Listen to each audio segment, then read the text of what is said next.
Bien, a continuación hacemos que suban al escenario Imanol Zubero, profesor de la Universidad del País Vasco, y Estrella Rodríguez, vicepresidenta de la Plataforma del Tercer Sector y presidenta de POAS.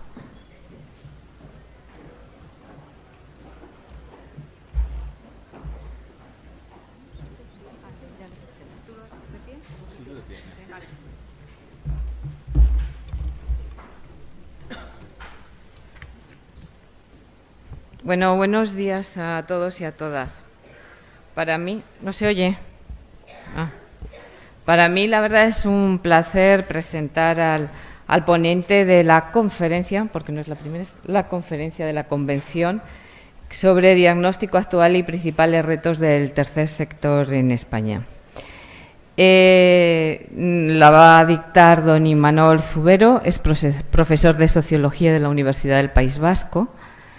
Es doctor en Sociología, profesor titular de Sociología de la Facultad de Ciencias Sociales y de la Comunicación, como les decía, Universidad del País Vasco, desde 1996, y director del Grupo de Investigación Cibercity, Ciudad y Diversidad.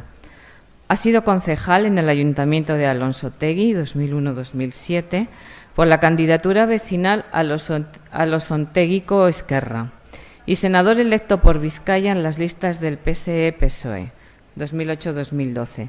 Fue uno de los promotores de Gesto por la Paz desde 1986 hasta su disolución en el 2012.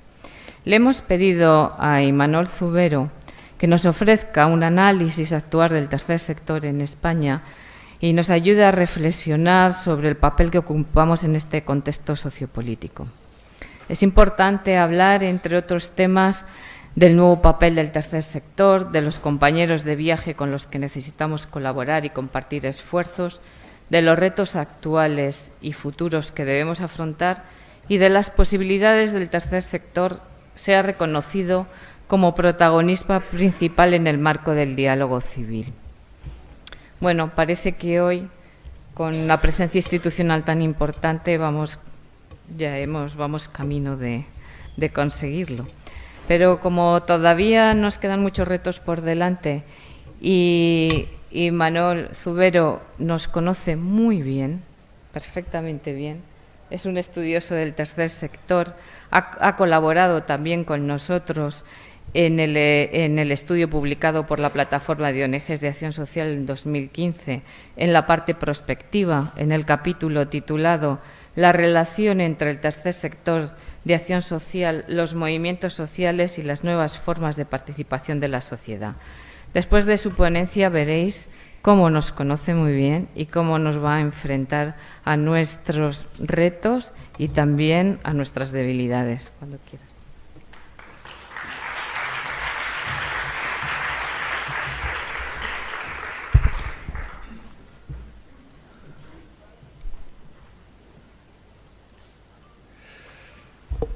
Buenos días a todas y a todos. Quiero empezar dando las gracias por esta invitación, que además, como tantas otras que me soléis hacer, es una invitación llena de confianza, porque lo único que recibí en el momento en que me comentasteis la posibilidad de estar aquí fue un título. Ninguna indicación más, ninguna orientación, más allá del título y el contenido un poco de la jornada, de la convención y lo que queríais trabajar.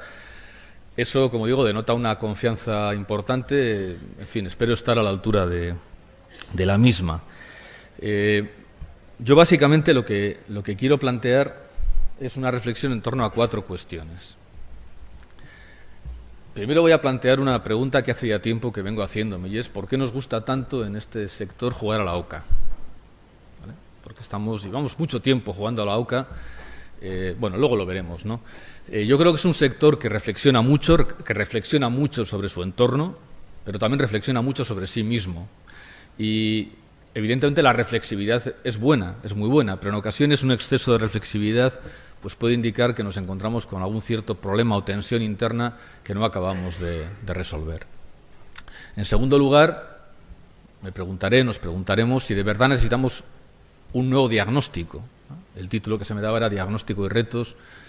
Necesitamos más diagnósticos, no tenemos suficiente diagnóstico. Es verdad que se ha producido un hecho, en España un acontecimiento, que es el 15M, que ha movido todo, Y en buena medida muchas de las demandas de diagnósticos o muchos de los retos que se plantea el tercer sector tienen que ver con ese acontecimiento histórico. Bueno, pues, y sobre todo con la pregunta que alguna gente hace, y es, bueno, ¿dónde estaba el tercer sector en ese momento?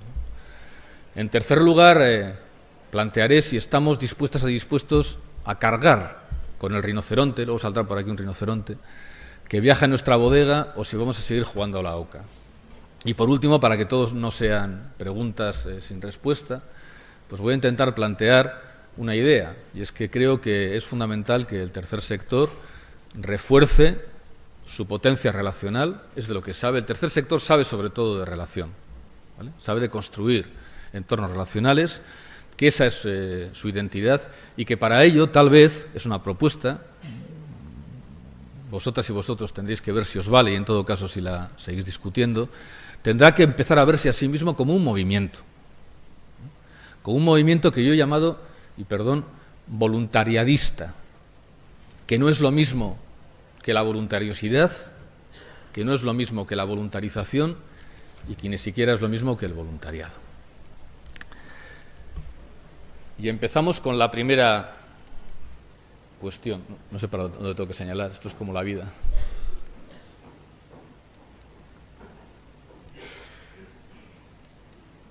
No pasa esto.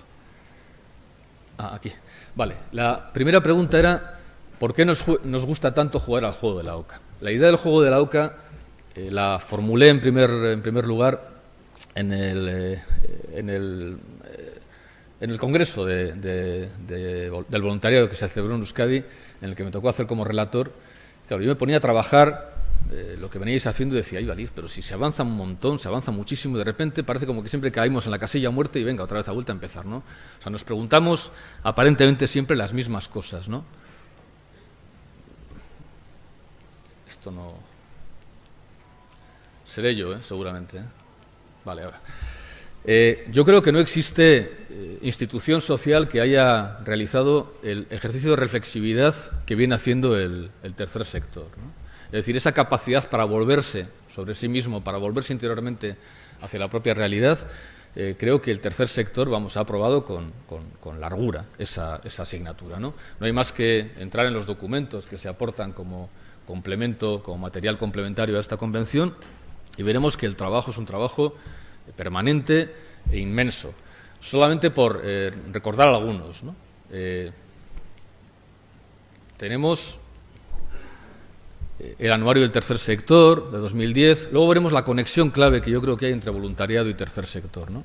Profundizar en el voluntariado de los retos hasta el 2020, tenemos estudios sobre el presente y futuro del tercer sector social, diagnóstico del tercer sector de acción social, tenemos la reacción del tercer sector social ante el entorno de crisis, cambios sociales y tercer sector, actuar en un nuevo contexto. Nos encontramos incluso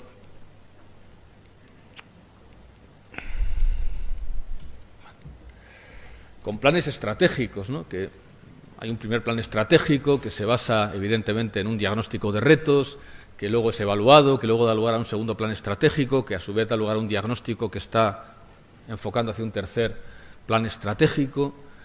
Tenemos incluso ese trabajo al que se refería Estrella, análisis prospectivo sobre los retos actuales y futuros del tercer sector de acción social, en el que yo he podido participar con la coordinación de Gregorio Rodríguez Cabrero. Bueno, por diagnósticos no será, ¿vale? Por diagnósticos no será. Claro, se trata de un ejercicio de introspección sin ninguna finalidad. Es decir, ¿cuándo va a acabar esto, ¿no? ¿Cuándo va a acabar esto del diagnosticar, ¿no? O sea, ¿cuándo o por qué hay que seguir diagnosticando, ¿no? Podemos acabar cayendo en una estrategia gatopardiana de queremos que todo siga como está y para ellos es necesario que todo cambie. Estos diagnósticos son como la brújula de Jack Sparrow, que como sabéis perfectamente está loca y solamente apunta hacia donde realmente él desea. Es decir, ¿por qué tanto diagnóstico, ¿no? Y por otra parte es cierto que al margen de todas estas preguntas, a veces un poco agobiadas y agobiantes, sobre la identidad, sobre los retos, sobre el diagnóstico, pues la nave va. Luego aparecerá otra vez la película de Fellini, ¿no? La nave va. Si vamos, por ejemplo, al documento del tercer sector de acción social en 2015, impacto de la crisis, pues nos encontramos con datos como los siguientes. 53 millones de atenciones directas, 645.000 personas remuneradas, 14.470 millones de euros en gestión, aportación al PIB del 1,5%. Una de cada 20 personas asalariadas en España están en este campo. 10,8 millones de atenciones directas, más que en 2008. Crecimiento del voluntariado en un 18%. Incremento de la dedicación horaria de estas personas. Bueno, no tenemos más que pensar en lo que hemos escuchado durante la intervención de las autoridades. Yo casi estaba diciendo, bueno, pues ya está, no nos vamos a tomar algo, lo celebramos y punto, ¿no? Y ya está, o sea, no sé, yo voy a la Costa Moyana luego a buscar unos libros, no sé qué más hacemos acá, ¿no? Porque realmente todo eso es cierto y todo eso es muy cierto, ¿no? Son datos espectaculares. Entonces, otra vez la pregunta, ¿no? ¿Por qué no nos quedamos con ellos, seguimos haciendo lo que hacemos, pero no, volvemos a tirar otra vez los dados y seguimos jugando a la OCA, porque seguramente así y todo pensamos que hemos vuelto a caer en la casilla de muerte y tenemos que volver a empezar, ¿no?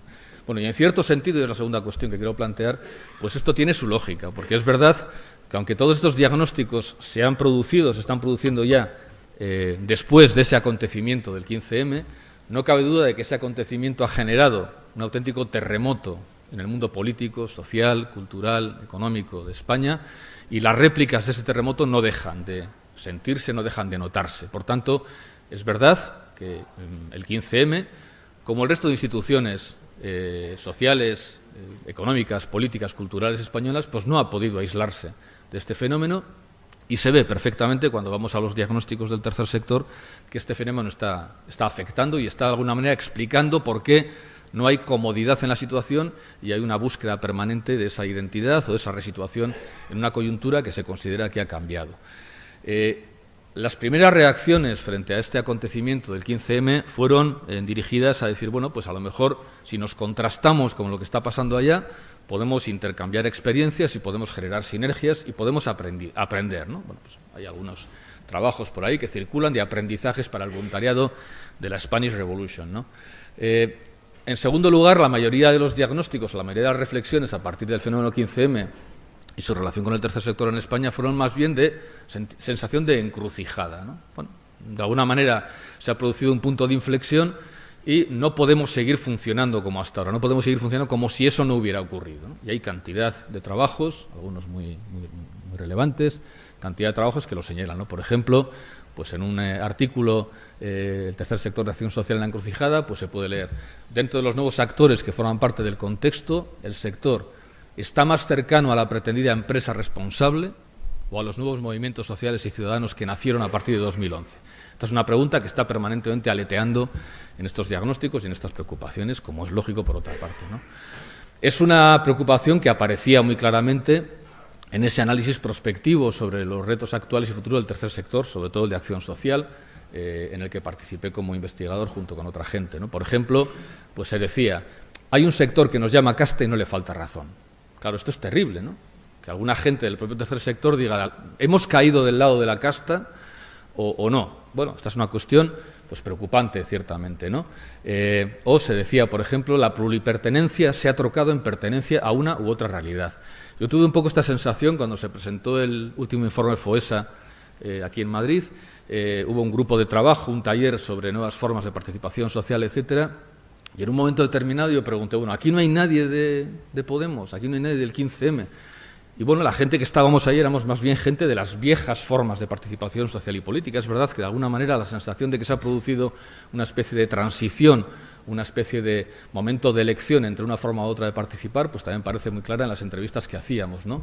O se decía la complicidad social entre el tercer sector y los movimientos sociales se ha erosionado, el tercer sector se ha despolitizado. Bueno, son reflexiones pues que aparecen permanentemente en estas preguntas, en estas introspecciones que tenemos en el tercer sector, ¿no?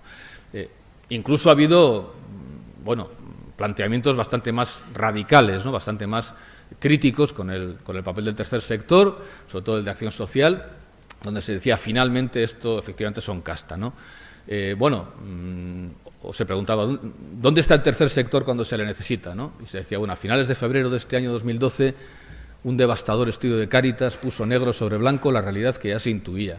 La crisis no ha afectado a toda Europa por igual. Y luego se decía, bueno, ¿dónde estaba el tercer sector cuando todo esto se estaba gestando?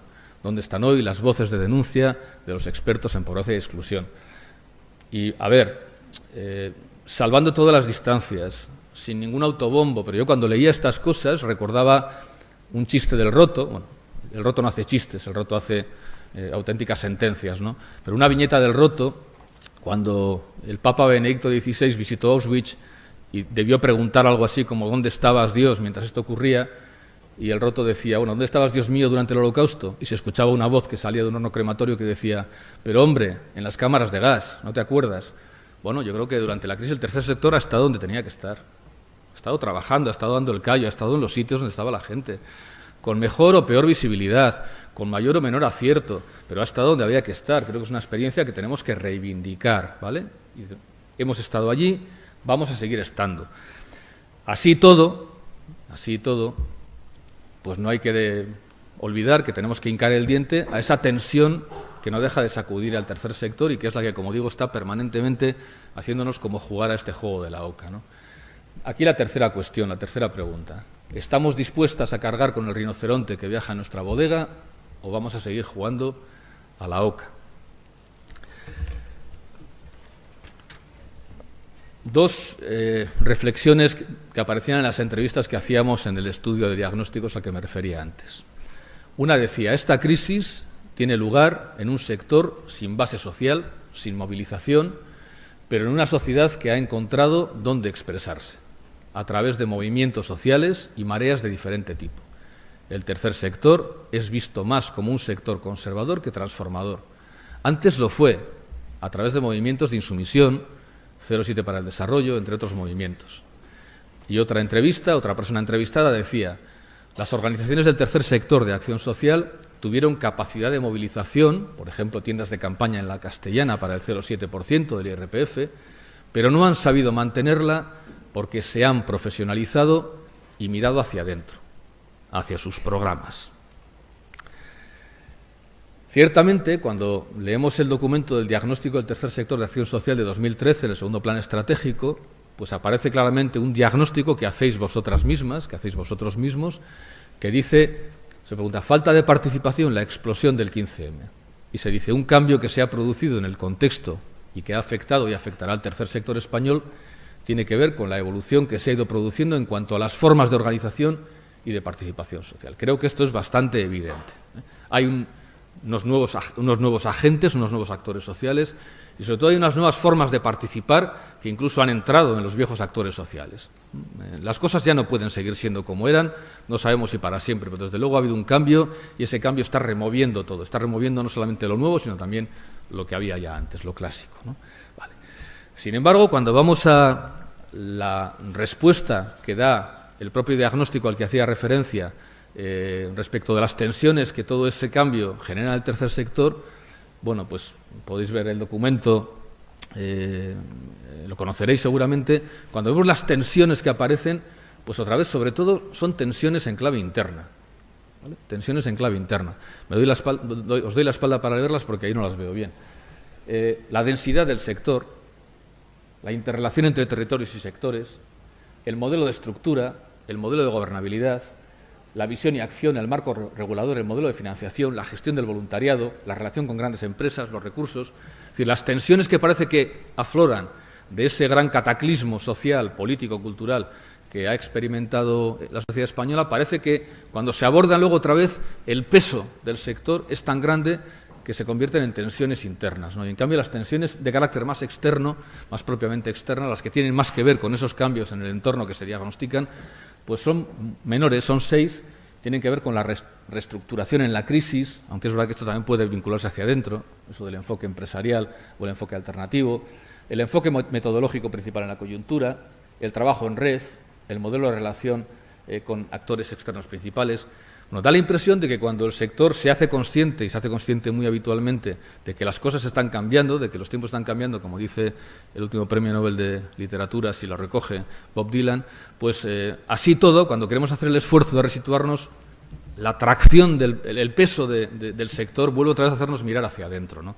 Bueno, y por ejemplo, cuando en el diagnóstico al que hacía referencia del segundo plan estratégico, cuando se habla de la posición del tercer sector ante las nuevas formas de participación social, pues se dice algo tan sorprendente como que el tercer sector no se ha definido en torno a esas cuestiones, ¿no?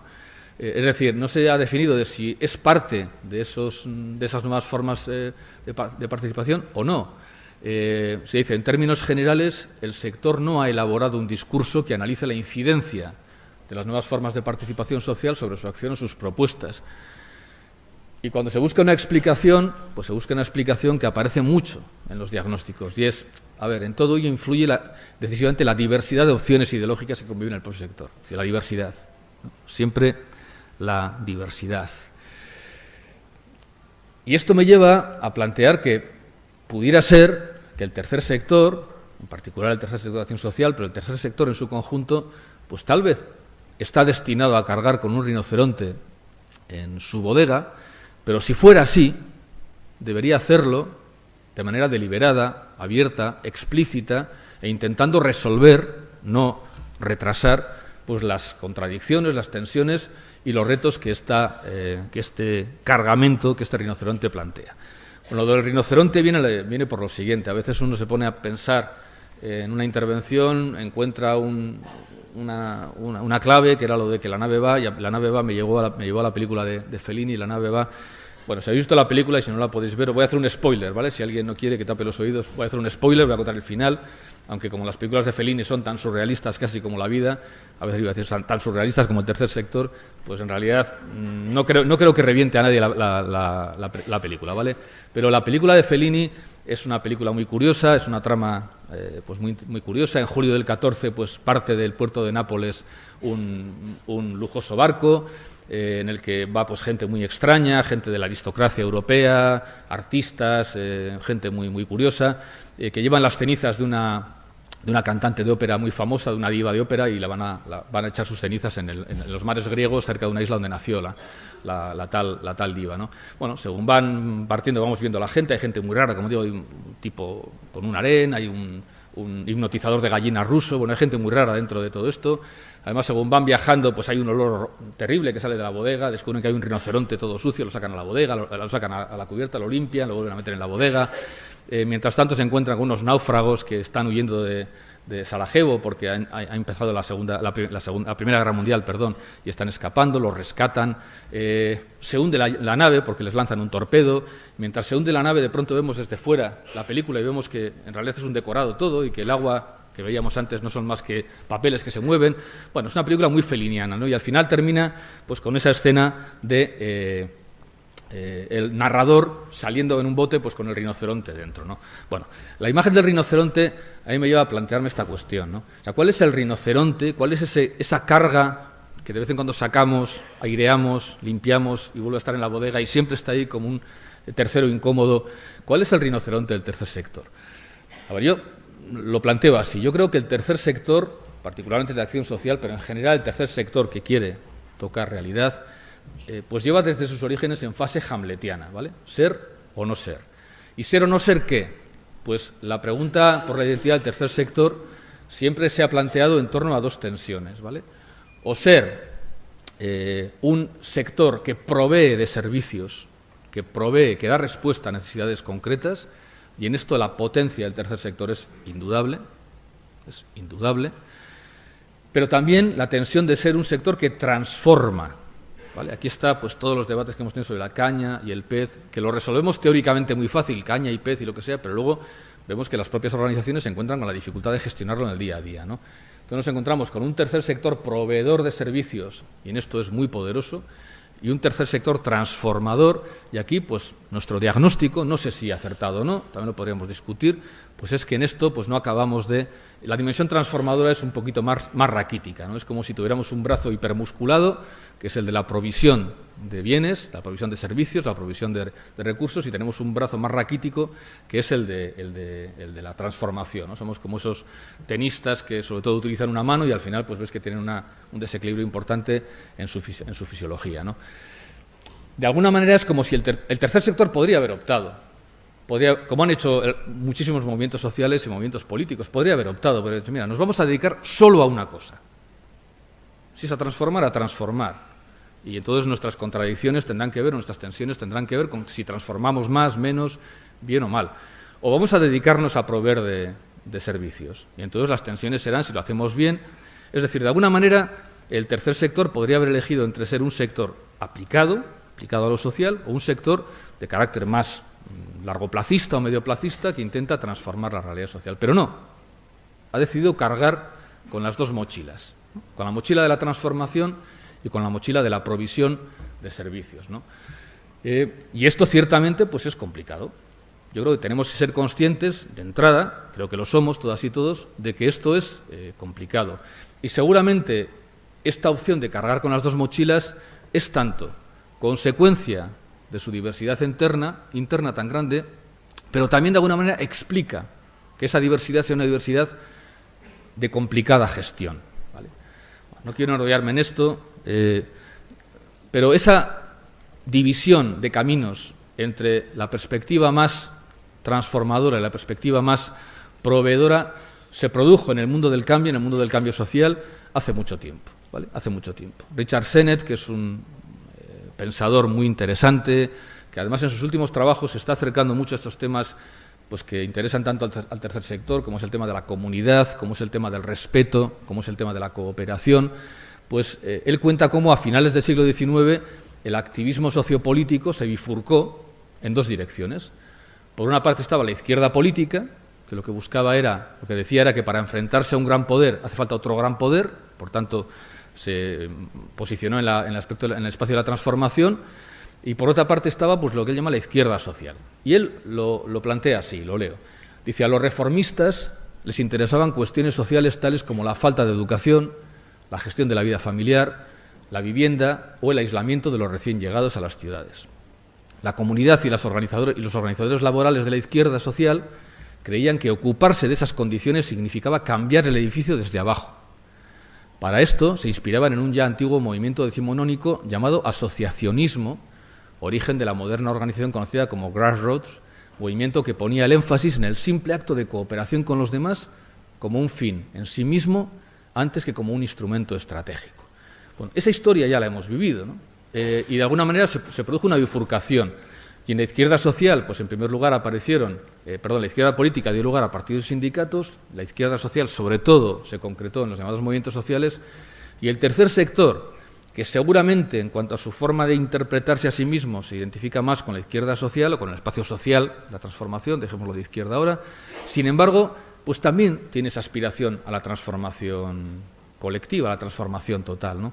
Bueno, esto, como digo, es complicado de gestionar y genera tensiones. Estas tensiones las hemos trabajado relativamente en el informe de FOESA, en el último informe de FOESA, en un par de capítulos, concretamente uno que coordinaba yo, qué sociedad saldrá de la actual crisis, qué salida de la crisis impulsará esta sociedad.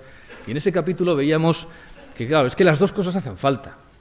Es decir, ¿qué hace falta para poder salir bien de la crisis en la que todavía estamos?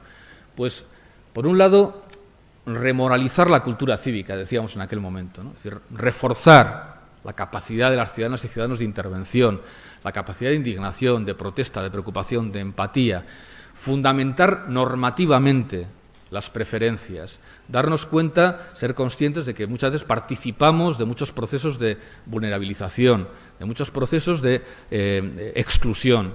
Bueno, todo eso hacía falta y, por tanto, también tomar rápidamente decisiones en nuestras propias vidas, en los espacios cotidianos, para intentar no formar parte del problema y sí ser parte de la solución. Es decir, actuar en y actuar desde la sociedad civil. Esto hace falta, pero también hace falta actuar en y actuar desde el Estado. Hace falta reforzar la regulación. Hace falta construir instituciones que fundamenten, que fortalezcan, que estabilicen las conquistas sociales que vayamos haciendo. Las dos cosas son importantes, las dos cosas hacen falta, ¿vale? Pero ¿con qué nos encontramos hoy cuando miramos la sociedad española? Nos encontramos con que la vía de la regeneración social, la vía de la intervención social, goza de muy buena salud. Más allá incluso del tercer sector, pues es interesantísimo ver, aquí apenas se ve, pero podéis leerlo en este documento, es interesantísimo ver cómo están surgiendo infinidad de conceptualizaciones que están queriendo dar nombre a realidades que no caben muchas veces en las viejas formas de analizar la iniciativa social, la transformación social aplicada, como por ejemplo, y otra vez vuelvo a darme la vuelta, el procomún colaborativo, las capacidades cívicas, las utopías reales que dice Wright, el estado experimental, de que hablaba Ventura Sousa Santos, las zonas autónomas temporales, las grietas que dice Holloway, los comunes urbanos, la ciudadanía insurgente, el movimiento de transición. Bueno, hoy desde las ciencias sociales nos encontramos con que hay una explosión, un florecimiento casi amazónico de nuevas conceptualizaciones, de nuevos paradigmas para explicar lo que está pasando. Porque están pasando muchas cosas, ¿no? Decía Gramsci que los momentos de interregno, los momentos de transición profunda, son el momento de los monstruos, ¿vale? Son el momento en que lo viejo no acaba de morir, lo nuevo no acaba de nacer, hay mixticidades, hay mezclas, salen monstruosidades, algunas de esas monstruosidades desaparecen porque no acaban de encarnarse y otras, en cambio, son las que luego dan lugar a las normalidades del futuro. Estamos en eso, ¿vale? Esto es muy interesante señalarlo, ¿no? Y da lugar, por ejemplo, a una multitud de experiencias que hace mucho que era complicado visualizar. Por ejemplo, yo recalco mucho esto, ¿no? Eso que veis ahí en el cuadro de abajo hay un puntito que es el núcleo de la sociedad de mercado, el núcleo de la mercantilización. A ver, lo vuestro es básicamente intentar desmercantilizar el mundo. Estáis en eso. Estáis intentando que los derechos de la gente, que las necesidades no pasen por el mercado, o no pasen solo, o no pasen todo por el mercado, ¿no? Y durante mucho tiempo ha sido difícil encontrar espacios de desmercantilización práctica en nuestras calles. Hoy es muy fácil.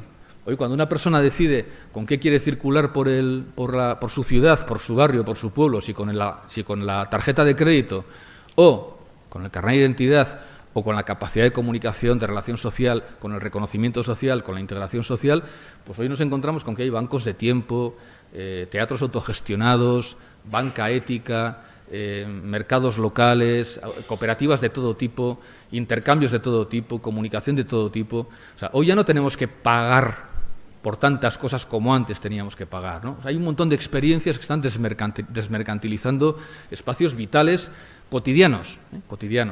Claro, y aquí la pregunta sí es muy importante.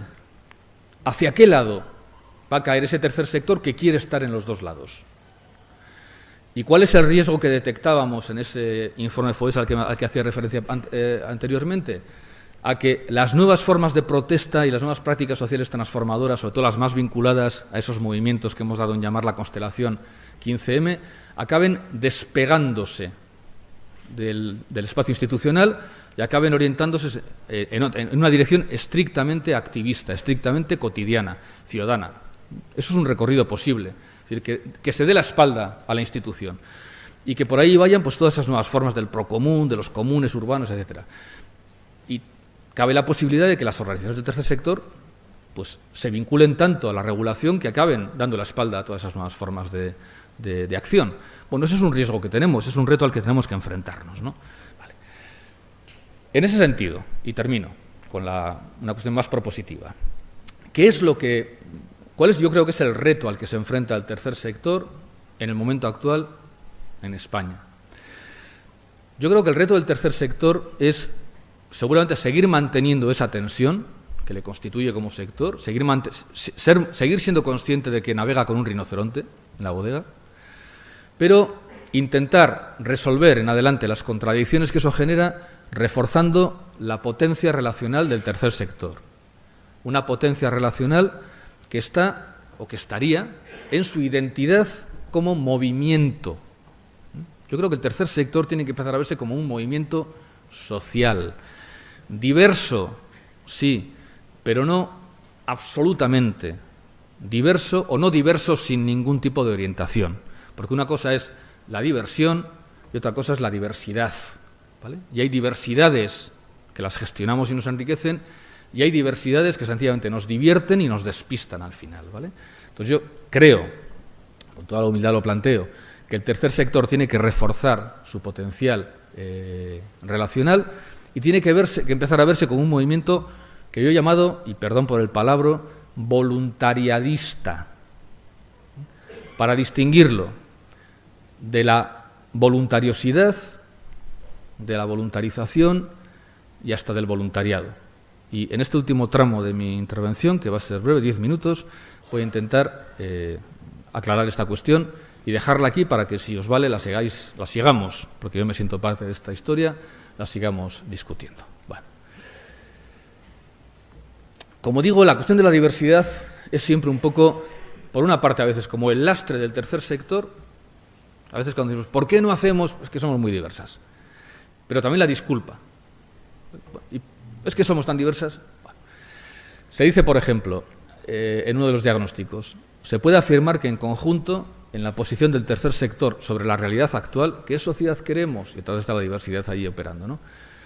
Tanto interna como del contexto se pueden encontrar, y esto está sacado así de un diagnóstico vuestro, todas las opiniones posibles, que ya me parece mucho, porque no sé si caben no ya en el tercer sector, sino en el mundo, todas, ¿no? Como se ha dicho, parte de la esencia del tercer sector de acciones sociales, su diversidad en todos los sentidos. Claro, yo me pregunto, a ver, ¿toda la diversidad posible y en todos los sentidos? O sea, todo. Claro, cuando decimos todo es todo, ¿eh? En fin, todo es, en fin, eso, todo. ¿Vale? Claro, también en cuanto a la sociedad que queremos. Porque si es así, en fin, la pregunta, iba a decir sobra, no sé si sobra, pero desde luego la respuesta, pues ya sabemos también cuál es. ¿Qué sociedad queremos? Todas. También en cuanto a la distancia que existe entre la sociedad que queremos y la que tenemos. Es decir, en cuanto al diagnóstico, porque otra vez, si la pregunta es que todos los diagnósticos son posibles y caben, pues empieza a ser una pregunta un poco redundante. También en cuanto a cómo vamos a construir esa sociedad que queremos. Es decir, esa diversidad es total y absoluta en cuanto al objetivo, en cuanto al diagnóstico y en cuanto a la estrategia que hace el tercer sector, de la sociedad que tenemos y de la que queremos. Pues esto complica mucho las cosas. Y es verdad, ojo, sobre esto paso muy rápido, que se ha acabado ya eso de los unanimismos en las instituciones. En fin, algunas experiencias estamos viendo estos días en alguna vieja institución española, ¿no?, de intervención social y política. Esas gestiones de aquí se hace lo que dice un comité, es que se ha acabado. Se ha acabado porque vivimos en otro tiempo. Esto lo describe muy bien Michel Serres, que es un viejo filósofo de la ciencia francés que trabaja en Estados Unidos. Ha publicado un librito que yo os recomiendo mucho que lo busquéis, de la Pulgarcita. Pulgarcita. Por Pulgarcita él entiende a esas alumnas, dice él, y alumnos que él tiene en sus clases, que están todo el día, ¿qué? Así. Es decir, mi hija, vuestras hijas e hijos, ¿no?, vuestras sobrinas, con los pulgares, pues tuiteando y hablando y tal, ¿no? Son pulgarcitas, ¿no? Y él dice así, ¿no?, en una entrevista que le hacía muy interesante en El Mundo, cuando decía, nuestras instituciones han sido creadas en un mundo que ya no existe. Seguramente ni tanto ni tan calvo, ¿no? O sea, estamos en transición, pero es verdad que de alguna manera mucho de lo que había antes ya no funciona, ¿no? Y él, fijaos cómo define a esa pulgarcita, dice, ¿cómo es esa mujer? Dice, tiene el mundo literalmente en la mano. Todo su saber está en un teléfono inteligente. Con su GPS recorre el planeta. Con Wikipedia atesora el conocimiento de la humanidad. Gracias a su agenda se comunica con sus amigos, estén donde estén. Lo conectivo reemplaza lo colectivo. Produce asociaciones, maneras de estar juntos que antes eran imprevisibles. Pulgarcita posee la inmediatez y una experiencia del tiempo presente que nadie había tenido antes. Es un diagnóstico seguramente que va más allá de lo que la propia realidad nos dice, pero que sí conecta muy bien con elementos y con tensiones de la realidad que percibimos en nuestras aulas, en nuestras casas, en nuestras intervenciones sociales, en nuestras instituciones, ¿vale? Por tanto, cuando yo hablo de gestionar la diversidad, no digo gestionemos la diversidad como si no hubiera pulgarcitas, no. Todas y todos ya empezamos a ser pulgarcitas. Todas y todos decimos, bueno, en fin, déjame un margen ¿de qué? Pues de individualidad, déjame un margen de capacidad de decisión individual. Gestionar la diversidad se ha vuelto infinitamente más difícil que nunca. Infinitamente más difícil que nunca. Pero saber hacerlo es más necesario que nunca. El propio Serres, cuando escribe sobre esa individualización, ese individuo pulgarcito, que es cada vez más dominante hoy, acaba diciendo, bueno, dicho todo esto, que ese individuo que es un individuo que no se compromete a veces como pensamos, con las... Bueno, dice, dicho todo esto, habrá que inventar nuevos vínculos, porque también ese pulgarcito, esa pulgarcita tiene que vincularse. Y en esto de los vínculos, pues me parece muy interesante decir algo, y es que lo conectivo no es suficiente.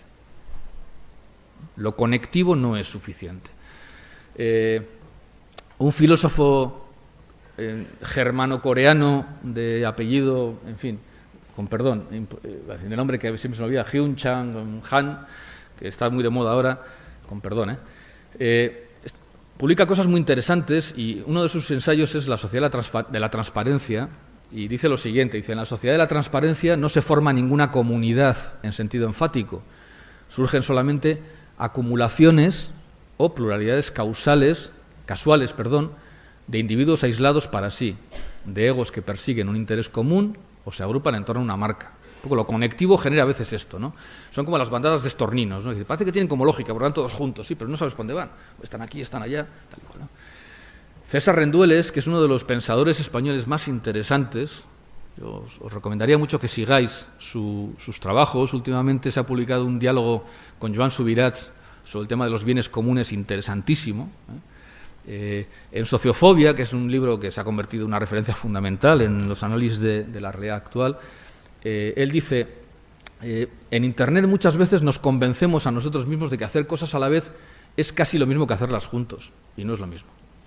No es lo mismo coincidir haciendo algo que coincidir para hacer algo, ¿no? Bueno, entonces, lo conectivo no es suficiente, necesitamos lo colectivo. Y yo creo que aquí el tercer sector tiene un espacio de presencia fundamental, porque ¿de qué sabe el tercer sector? El tercer sector sabe sobre todo de conectar colectivizando, no simplemente de conectar conexionando, que también tendrá que hacerlo, sino de conectar generando espacios relacionales, ¿no?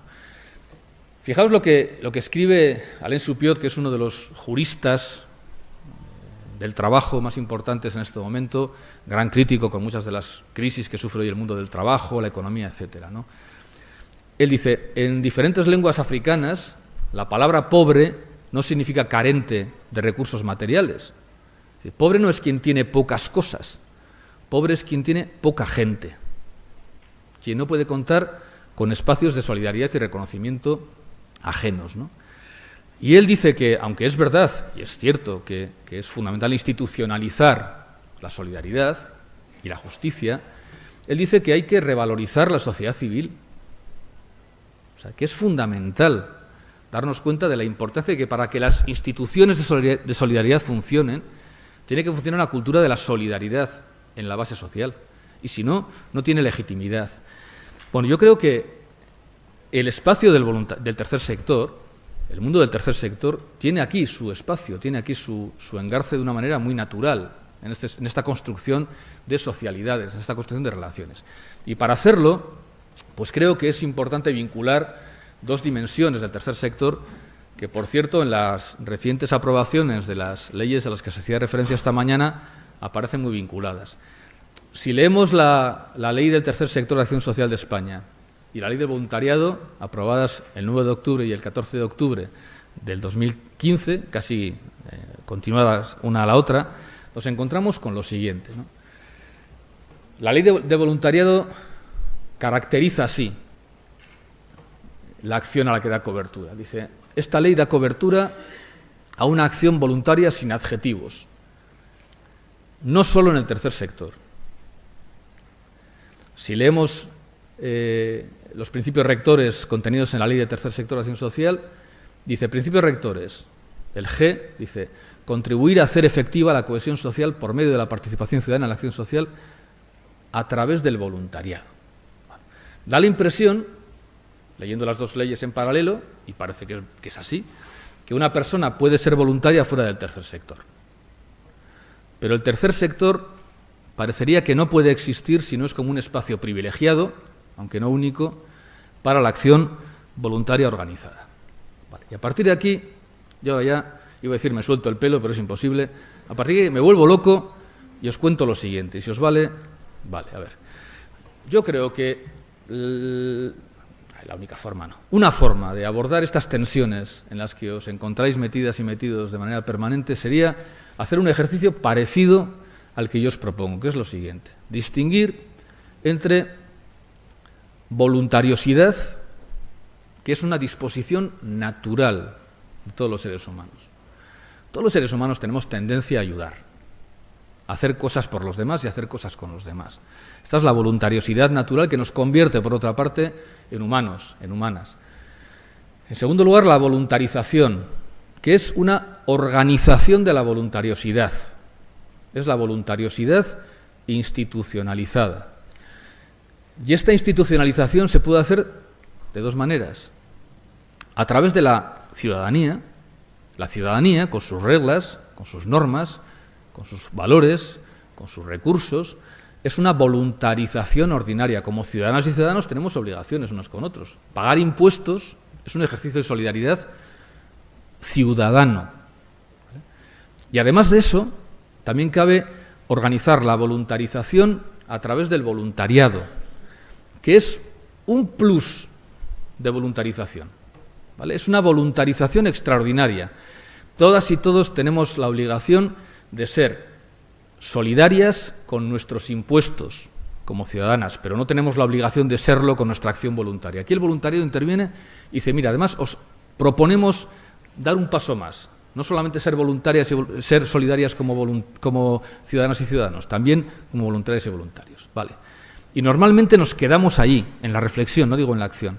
Bueno, yo os propongo que intentemos jugar con un concepto más, que sería el de voluntariadismo, que sería un plus de socialidad que debería ser, en mi opinión, el característico del voluntariado organizado, al menos tal y como parece que lo queréis enfocar. Voy muy rápido. Decíamos, existe una cultura de la voluntariosidad. Es así. Pero lo que queremos es solo, y esto es mucho, lo que queremos es solo que la gente sea voluntariosa. ¿No? Queremos un poco más, ¿no? Queremos un poco más. Esa voluntariosidad se organiza, se institucionaliza. Decíamos que se puede institucionalizar a través de la ciudadanía o a través del voluntariado, ¿vale? La emoción natural, la voluntariosidad natural, es condición necesaria pero no suficiente para la vida en común. Hace falta organizarla, hace falta invertir en ella, hace falta que incluso cuando no nos sale fácilmente se realice, porque a veces no tenemos ganas de ayudar, pero tenemos la obligación institucionalizada. ¿Vale? Todo esto hace que funcione nuestra sociedad de una cierta forma, ¿no? Perdón por los esquemas. Vale, entonces nos encontramos con voluntariosidad, que es una disposición social, pero también una predisposición natural, con voluntarización, que es la institucionalización de la disposición, ya sea como ciudadanía o como participación en el voluntariado. Nos encontramos con el voluntariado, que sería una voluntarización extraordinaria y, por tanto, de la voluntarización al voluntariado tenemos que ser conscientes de que pasamos un umbral, superamos un umbral. O sea, esto ya no es tan normal. Así como es normal la voluntariosidad y la voluntarización, ya no es tan normal el voluntariado, aunque a veces las leyes nos lo quieran normalizar absolutamente. Es normal ser voluntario. No, no es normal. ¿Por qué? Porque no todo el mundo tiene ni la obligación, ni la necesidad, ni la propensión a hacerlo, ¿no? Vale. El voluntariado se basa en la voluntariedad, es decir, supone y exige libertad y luego genera la diversidad. Vale. Pues lo que yo propongo es que pensemos en clave de compromiso voluntario, es decir, esa diversidad la podemos gestionar introduciendo también un elemento de obligación. Vale. Diversidad y libertad toda al principio, pero una vez que estamos ya en el espacio del compromiso voluntario, no podemos introducir algunos elementos que nos permitan distinguir entre diferencias. Y decir, hay diferencias que ya no podemos seguir manteniendo, o sí, pero estas sí o estas no, o hasta aquí o para esto. O sea, todo va a ser siempre ejercicio de absoluta libertad porque hay absoluta diversidad. Bueno. La voluntariosidad sería, por tanto, una disposición emocional, individual, libre, no organizada, no exigible, actúa, funciona, nos sale. La voluntarización sería un elemento más racional, individual, legislado, muchas veces, organizado, exigible, tengo que pagar impuestos, etcétera. El voluntariado es emocional, individual, legislado también, organizado, no exigible. Aquí tenemos el problema, ¿cómo gestionamos lo diverso en un espacio de no exigibilidad? Es muy difícil. La gente viene, se va. Bueno, yo creo que tenemos que dar un paso más y tenemos que empezar a pensarnos como organizaciones que nos movemos en el espacio del compromiso voluntario, que sigue siendo emocional, pero también es racionalizado, que es colectivo, que es organizado, legislado o no, pero que también es exigible. decir, que nos permite decir, mira, estamos en esto y no en cualquier otra cosa. O nos planteamos esto y no otras cosas. O hoy nos planteamos esto y mañana igual otras cosas, ¿vale? Algún elemento de exigibilidad. Ya hay mucha gratuidad, ya hay mucha entrega, ya hay mucho valor en el espacio de la voluntariedad, ¿vale? Ya hay mucho valor ahí, no es decir esto es malo, es buenísimo, ¿vale? Pero creo que es insuficiente. Creo que tenemos que dar un paso más. Porque si el voluntariado se queda en la mera, y perdón, esto parece un juego de palabras, voluntariosidad voluntarizada, es decir, voluntariosidad organizada, pues nos encontramos con algunos problemas. Primero, pues las limitaciones del tercer sector. Solo se puede hacer solidaridad en el tercer sector, no en la política ni en el mercado. Luego la limitación a la esfera privada. Mientras trabajamos y estamos en otra cosa, y para ser voluntarios y voluntarios nos dedicamos unos ratos, lo que a veces he llamado el voluntariado finsemanista, ¿no? O podemos caer en el voluntariado de la satisfacción. Hago mientras me satisface, porque soy libre de hacerlo. No me siento comprometida, no me siento obligada. Y esto nos plantea pues una alternativa. O el rinoceronte seguirá oliendo en la bodega, seguiremos siempre con estas tensiones, o asumimos uno de estos dos horizontes. El de la voluntarización fuerte, que sería el modelo escandinavo. Las instituciones, sobre todo el modelo escandinavo antes de la crisis, ¿no? Las instituciones se encargan. Las instituciones se encargan. Usted no se preocupe que de todo se encargan las instituciones. Es un modelo, o el modelo norteamericano. No hay instituciones y, por tanto, todo lo apoyamos en la voluntariosidad y en una voluntarización débil, pero no hay instituciones. Estas son dos alternativas que tenemos hoy en el mundo, ¿vale? Con sus problemas, con sus dificultades. Bueno, yo termino, creo que es fundamental pensar el voluntariado desde la clave del voluntariadismo, es decir, como un ismo. Ya sé que esto saca sarpullidos, pero como un ismo, en el sentido del pacifismo, del ecologismo, del feminismo. Es decir, el voluntariado y el tercer sector apoyado en el voluntariado debería pensarse y presentarse como un actor colectivo, con características propias que lo identifiquen. ¿Y qué sería lo propio del voluntariado? Pues lo decíamos antes. Ese plus de socialidad que ofrece a nuestras sociedades. Es decir, se trata de, si ya hemos elevado el umbral de la voluntarización al voluntariado organizado, elevarlo un poco más.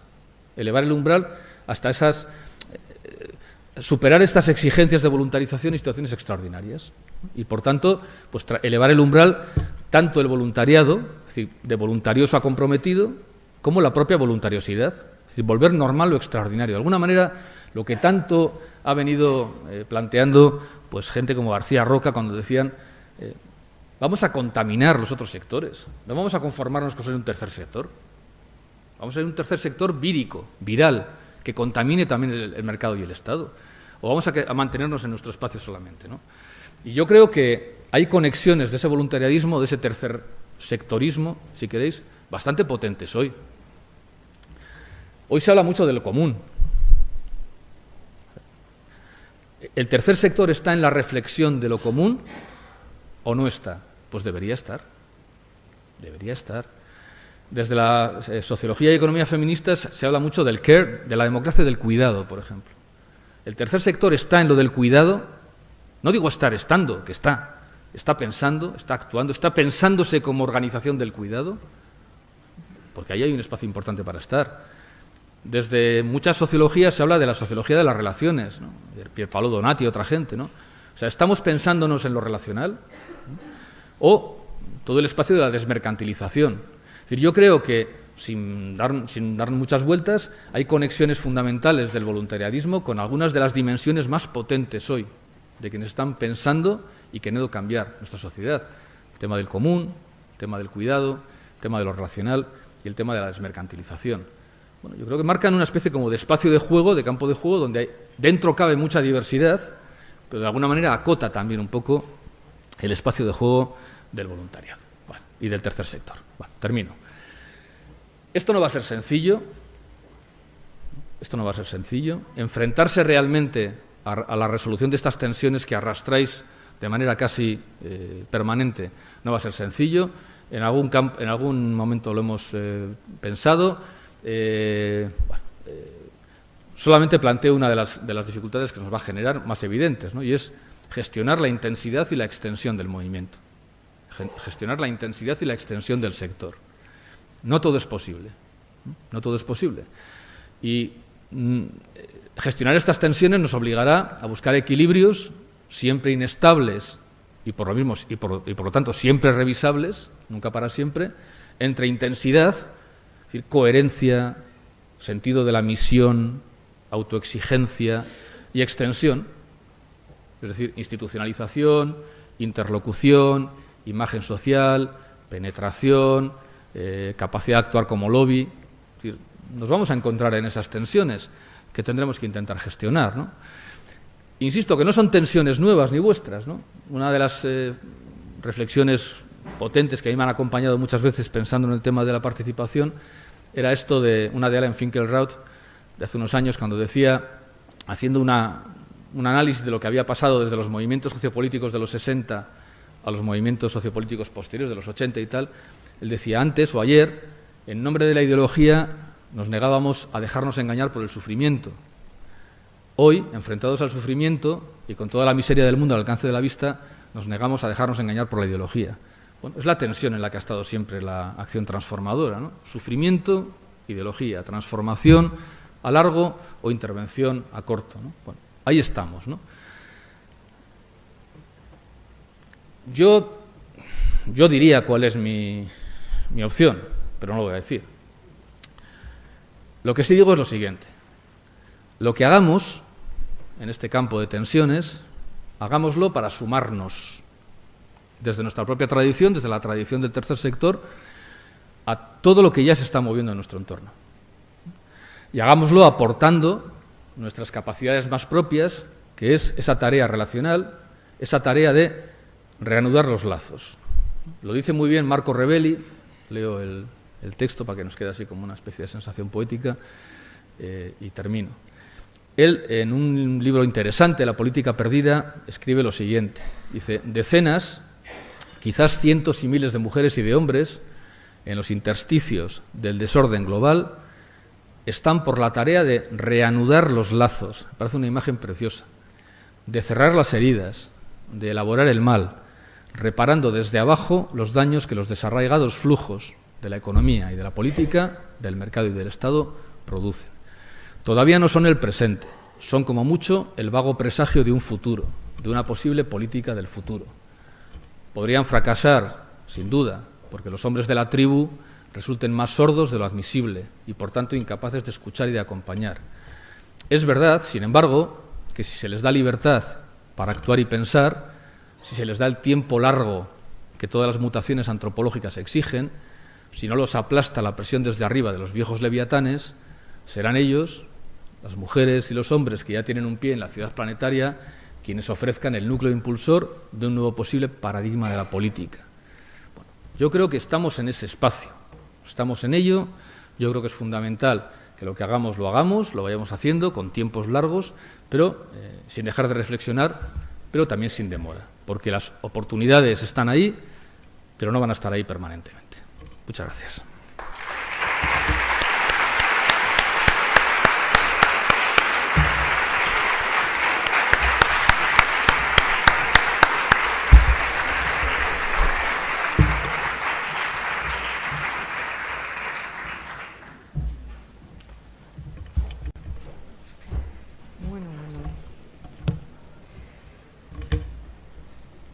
Muchísimas gracias, Imanol. Ya os decía que es un pensador y un estudioso del tercer sector y que nos conoce por el derecho y por el revés. Zubero es un maestro en hacer pensar a la gente desde todas las ópticas inimaginables, pero nos pide algo muy claro, y es que aunque sigamos reflexionando, actuemos. Yo creo que esto es uno de los mensajes claves que nos deja hoy. La conferencia ha sido fascinante e inspiradora y me he traído unas notas hechas de casa porque también es compleja, para haber sido capaz de devolver toda la inspiración que nos ha lanzado en este tiempo, ¿no? Bien, casi al principio ha subrayado la tendencia exacerbada que tenemos el sector de analizarnos constantemente introspectivamente. Y él dice, no existe institución que haya realizado semejante ejercicio de reflexividad. Y ha lanzado un mensaje reconfortante, como diciendo, bueno, no estáis perdiendo el tiempo porque la nave va. También nos dice que parece que interpreta que la piedra angular de que sigamos cuestionándonos permanentemente en el contexto actual es el 15M y los movimientos sociales y todos los efectos que están teniendo sobre el contexto social y político. Reproduce cuestionamientos al sector, hechos desde el propio sector, cuando se hicieron las entrevistas para el estudio, como desde otros estudiosos, sobre la tensión entre caridad, limosna, lucha contra la desigualdad, voluntariado fuera de organizaciones, dónde está el tercer sector cuando se le necesita, algunos nos preguntamos, pero aquí nuevamente lanza un mensaje de afirmación positivo. Estábamos ahí donde teníamos que estar y da unos datos que todos conocéis del estudio del tercer sector, que es con muchos menos recursos económicos hemos hecho un número de actuaciones mayores. Ha comentado también lo que representamos en el PIB, y que somos también un sector que genera empleo y que genera hasta el momento un empleo de más calidad muchas veces que lo que estamos viendo en la economía general, ¿no? Saca a la luz también del diagnóstico del 2013 la evolución que se ha ido produciendo en cuanto a las formas de organización y participación social. Y expone un análisis potente, muy potente, de nuestros complejos y de las dificultades del sector en relación a los movimientos sociales y subraya que no hemos elaborado un discurso que analice las nuevas formas de participación social y que no nos hemos posicionado en torno a estos movimientos sociales, ante sus reivindicaciones ni ante sus métodos, porque contamos con una enorme diversidad de ideologías, de opciones ideológicas dentro del sector. Diversidad ideológica, diversidad sectorial, diversidad territorial. En ello es muy clarificadora la tabla sobre el conjunto de tensiones de opinión identificadas en el estudio del tercer sector. Él ha puesto la tabla, sí, y ha hecho alguna referencia, ¿no? Os animo, como tenéis todos la ponencia, a que la estudiéis porque es muy, muy ilustrativa. El tema de la identidad del sector, en el contexto de las dificultades con los movimientos sociales, ocupa una parte muy importante de la exposición. Nos pregunta, ¿cuál es el rinoceronte que viaja en nuestra nave? La preocupación permanente, pero nunca resuelta, sobre nuestra identidad como herramienta de cambio social. Hemos optado por intentar conciliar esta tensión, manteniéndola en el propio seno del tercer sector, y esto es tanto consecuencia de nuestra enorme diversidad interna como causa de la misma. Él se ha referido también al ser o no ser, ¿no? Como a muchos de vosotros, supongo, a mí me ha llamado la atención las preguntas que se hace en torno a la diversidad del sector, sus aspectos más característicos. ¿Toda la diversidad posible y en todos los sentidos? ¿Somos capaces de asumirla?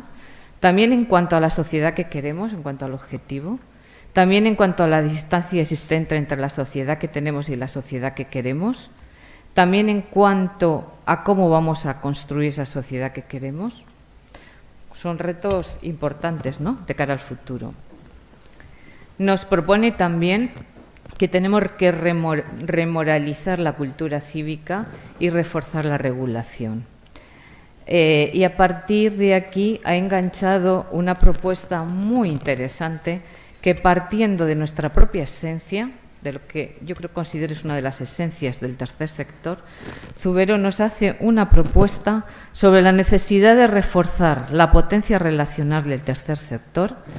Considera que profundizar en el voluntariado es una conexión clave y de que el compromiso voluntario debe ser emocional, racionalizado, colectivo, organizado, exigible. Afirma que debemos repensarlo en clave de ismo, es decir, en el sentido del pacifismo, feminismo, sindicalismo, ecologismo, y que debe pensarse y presentarse como un actor colectivo con características propias. No repito el nombre que le ha dado porque me atasco. ¿A qué nos obliga esta propuesta? Nos obligaría a buscar equilibrios siempre inestables y por lo mismo siempre revisables entre intensidad, coherencia y misión y extensión, institucionalización, interlocución, imagen social. Y concluye que hagamos lo que hagamos, hagámoslo para sumarnos desde nuestra propia tradición y bagaje y aportando nuestras capacidades más propias a la tarea colectiva de reanudar los lazos. Y hagámoslo sin dejar de reflexionar, pero sin demora. Es decir, que nos pongamos las pilas. Esta conferencia, Imanol, llega en un momento clave para nosotros, porque también lo has destacado, estamos embarcados en el proceso de elaborar el tercer plan estratégico del tercer sector. Estas ideas y las que salgan hoy de esta conferencia van a ser importantes para alimentar este proceso. Pero ¿qué pretendemos con este plan?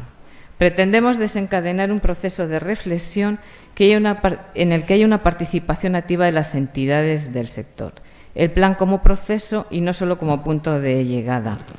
Pero, ojo, no queremos quedarnos en la reflexión introspectiva, como mencionaba, sino que hemos dado por supuesto que ya tenemos hecho el diagnóstico. Hemos asumido el diagnóstico del estudio y nos estamos centrando en un proceso de participación y en un proceso de acotar prioridades que nos marque una agenda política para los próximos 4 años, que nos sirva desde nuestro posicionamiento hacia afuera, hacia la sociedad, incluyendo gobiernos y empresas, pero nos sirva también internamente para reforzarnos como un ente colectivo.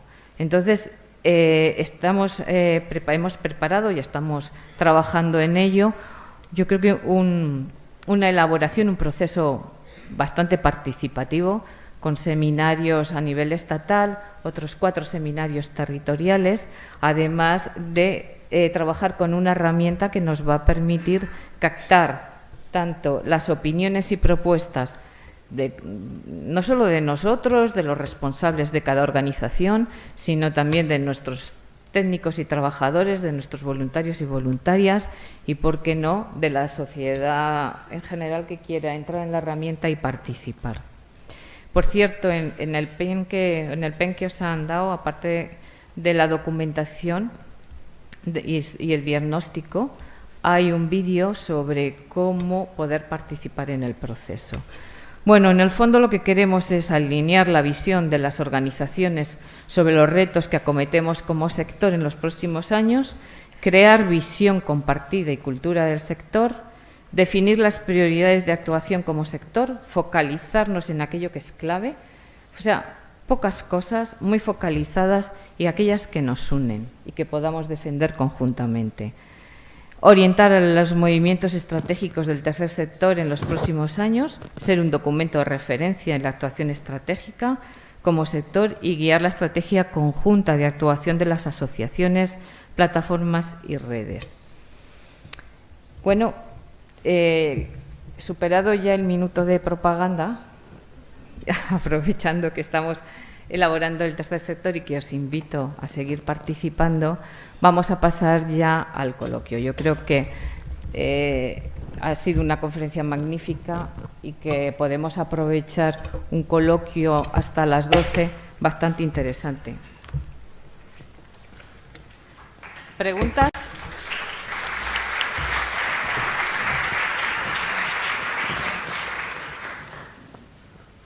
Si no le lanzo yo una primero, yo no tengo...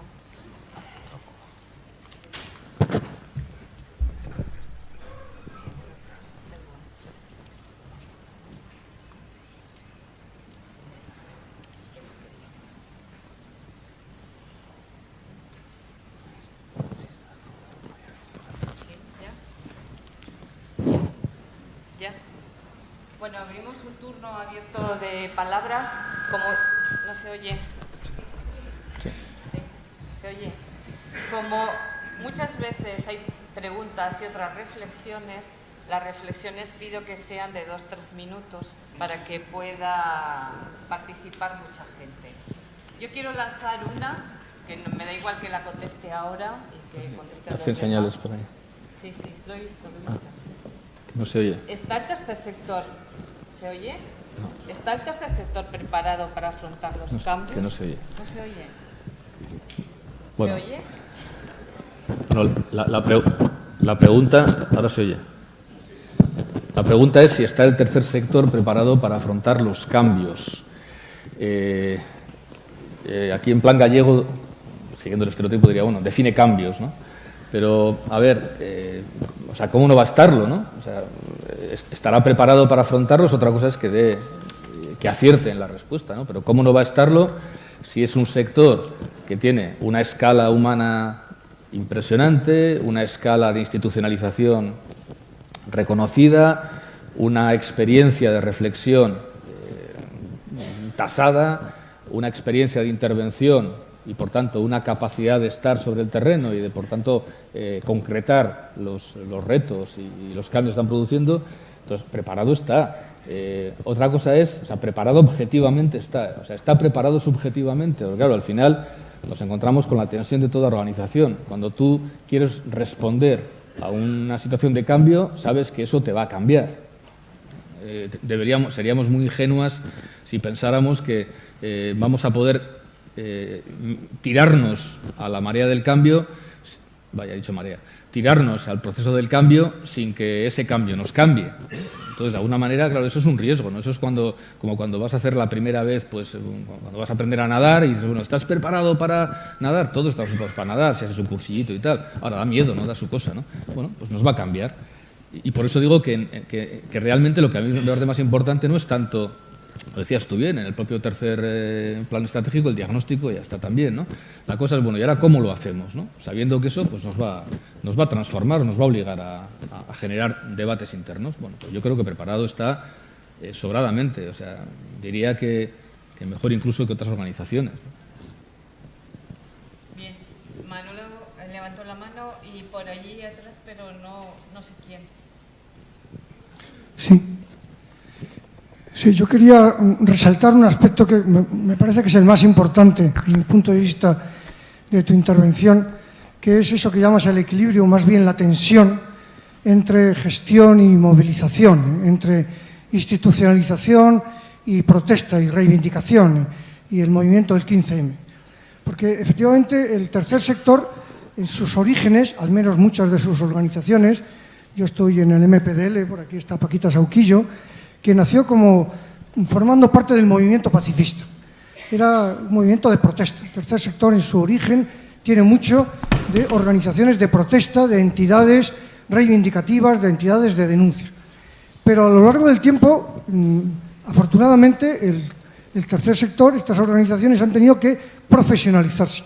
Por una parte, porque la prestación de servicios en cantidades intensas exigen organización, exigen rigor. Por otra parte, porque casi todos, por no decir todos, funcionamos con fondos públicos que nos imponen un tipo de actuación y un tipo de control riguroso y profesionalizado. Pero eso tiene el riesgo, que está en la diversidad, al que tú apuntabas, de la excesiva institucionalización. En algunos casos incluso de sustituir o de proyectarnos como empresas multiservicios, que son otro ámbito que funciona en el ámbito exclusivamente mercantil, que buscan abaratamientos y negocio. Yo quería preguntarte si pudieras un poco profundizar en los riesgos de esa excesiva institucionalización que conlleva en parte la diversidad. Tú decías, toda diversidad, cualquier tipo de diversidad, ¿cuáles serían los límites? Y la necesidad, en mi opinión, de no perder ese otro polo, que es el polo de la movilización, no solo del voluntariado que gestiona, que participa en la gestión, que es importante, sino también que asume esa otra bandera de la denuncia, de la reivindicación, de la protesta, por tanto, del cambio. Gracias.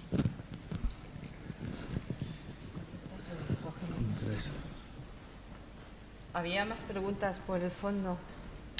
Hacemos 2 o 3 y luego volvemos a empezar. Yo he visto levantar manos, ¿eh? Pero era porque no se oía. Ah, era porque no se oía. Bueno, pues no, a ver, la cuestión que plantea Manuel es una cuestión central, como mismo decía, ¿no? Y también yo la planteaba así. A ver, yo creo que es una cuestión de todas las grandes organizaciones clásicas de la intervención social o sociopolítica, ¿no? Y esa tensión pues está generando contradicciones, tensiones y difíciles salidas en todas, ¿no? Pongo un ejemplo de fuera del tercer sector para que también se entienda, ¿no? Yo participo soy miembro de un sindicato desde que tuve uso de nómina, suelo decir, yo me sindiqué en un sindicato que ahora está en fase de repensarse y tal, y durante todo el año, este año está en fase de repensarse y hacer reuniones y tal igual. Hubo una en Euskadi, yo participé en esa sesión y nos pasaron el documento, repensar el sindicato, ¿no? Y claro, es un documento de 120 páginas, de las cuales pues 60 eran historia del sindicato, historia heroica. Hicimos, estuvimos, tal, 60 páginas, más de la mitad del documento, ¿no? Luego, pues un montón de páginas de lo que realmente es un sindicato, que es la negociación colectiva, tal y cual, vale. Y luego, pues apenas 10-12 páginas sobre estas nuevas cuestiones, ¿no? Bueno, ¿y qué hacemos con el precariado? ¿Y qué hacemos con la inmigración y la diversidad? ¿Y qué hacemos con la mujer? ¿Y qué hacemos con, no? Claro, yo les decía, hombre, no puede ser que esta organización tenga todo el futuro por detrás. O sea, de alguna manera tiene que tener... O sea, lo otro es un anexo, ¿vale? Esto es lo que hemos sido y lo que somos y tal, pero vamos a la cuestión, ¿no? Entonces, yo creo que esa tensión es una tensión que tienen todas las instituciones clásicas. Algunas de ellas, como los partidos y los sindicatos, que en el diseño, que en el diagnóstico de Sennett iban hacia lo transformador, pues hoy también tienen ese debate de que son vistos muchas veces justamente como que se han pasado al espacio de la intervención más prosaica, ¿no? Y que han abandonado un poco la ambición transformadora. Bueno, yo creo que cada organización, cuando transita en esa tensión, tiene sus propios riesgos, tanto si cae de un lado como si cae de otro, tiene sus propios riesgos, y el tercer sector tiene los suyos. ¿Cuáles son los suyos? Pues algunos lo decías tú mismo, ¿no? Pues uno muy claro es convertirse en sustitutivo de la institución, pero eso ya lo sabemos todas y todos, ¿no? Que al final sea pues un sector apagafuegos y por tanto pues que sea un sector sustitutivo en la medida que las instituciones van dejando espacios, pues que van privatizando o socializando de manera pues un poco paulatina algunas intervenciones y que sea el tercer sector el que tiene la responsabilidad de hacerlo, ¿no? Yo sí diría una cosa, ¿no? A mí me parece que es importante que el tercer sector, cuando se plantee cómo se posiciona ante esos riesgos de que pueda convertirse en un sustitutivo de la intervención institucional y que, por tanto, al final la justicia ligada a la ciudadanía acabe siendo traducida en simple solidaridad voluntaria, cosa que me parecería grave. A mí me parece que el tercer sector tiene que preguntarse no solamente qué es lo que hace y cuántas veces hace lo que hace para decir sí o para que le digan sí las instituciones. A veces también el tercer sector tiene que preguntarse cuándo ha dicho no y qué ha hecho para que le digan no. No sé si me explico. O sea, yo creo que hay un test de verificación importante de que el sector funciona, que es conseguimos que nos digan sí. Bueno, igual también habría que incorporar de vez en cuando otro test de verificación. Nos han dicho no o hemos dicho no, porque eso significa que estamos en la tensión, que estamos en el trabajo, que estamos en el camino, ¿no? Seguramente esto habría luego que bajarlo mucho más, ¿no? Pero a mí sí me parece importante que no pierda el tercer sector esta perspectiva. Si al final, cuando hacemos nuestro autodiagnóstico, decimos hemos conseguido, nos han dado, hemos hecho, y todo sí es, yo diría, uy, y no falta lo otro, no falta esta dimensión más de decir, mira, hemos planteado tales cosas que nos han dicho que no, y hemos insistido, bueno, pues seguiremos planteándolo, ¿eh? O nos han ofrecido tal cosa y hemos dicho que no. O sea, no todo puede ser, me parece a mí, sí es. Pero bueno, con esto no respondo suficientemente a la cuestión. Hay otra pregunta allí al fondo.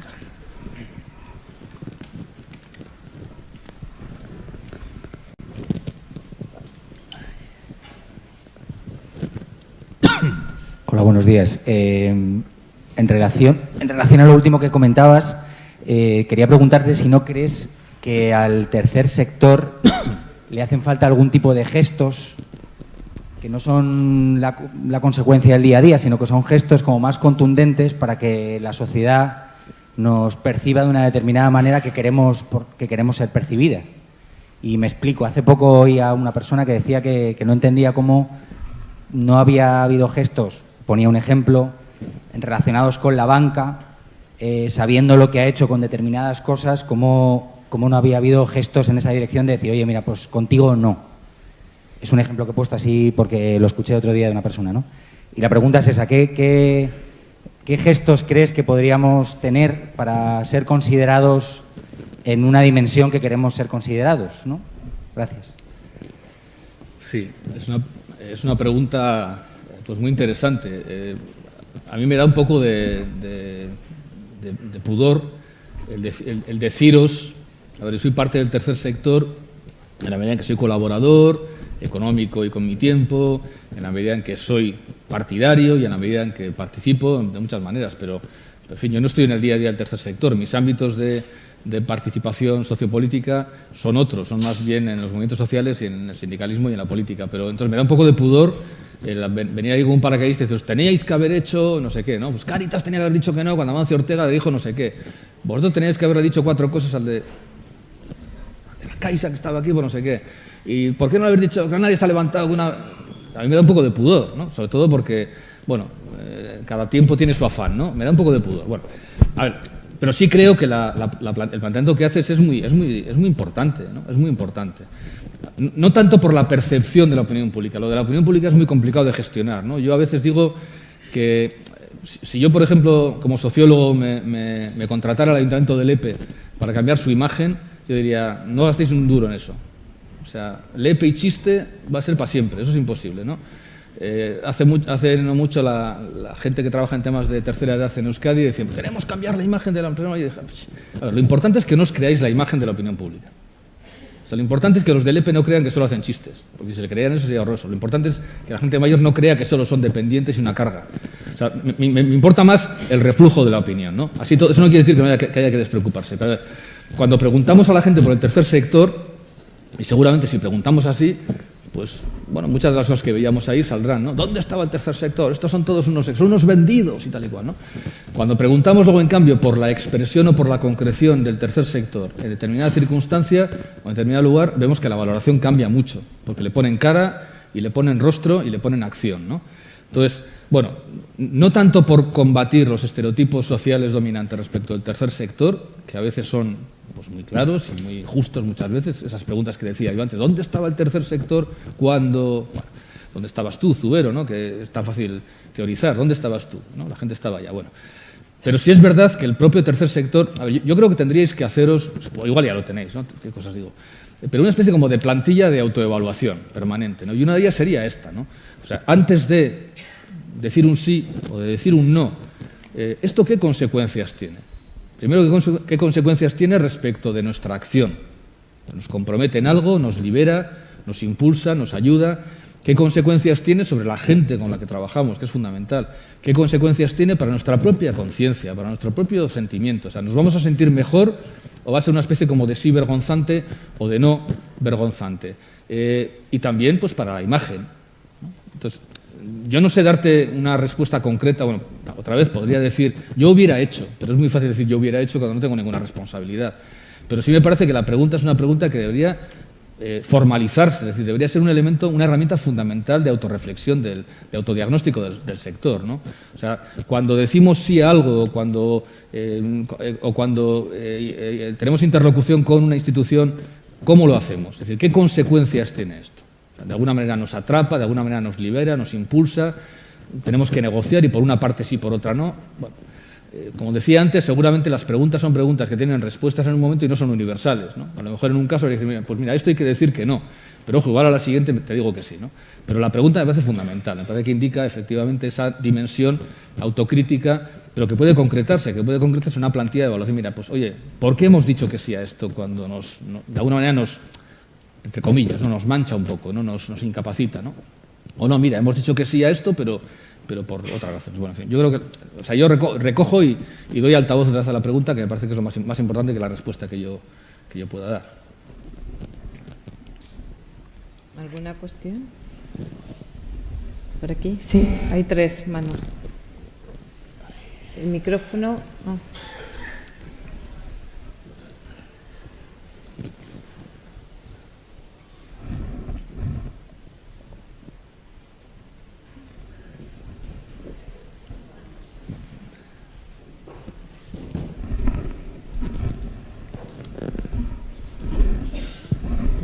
Creo que ahora sí. Buenos días.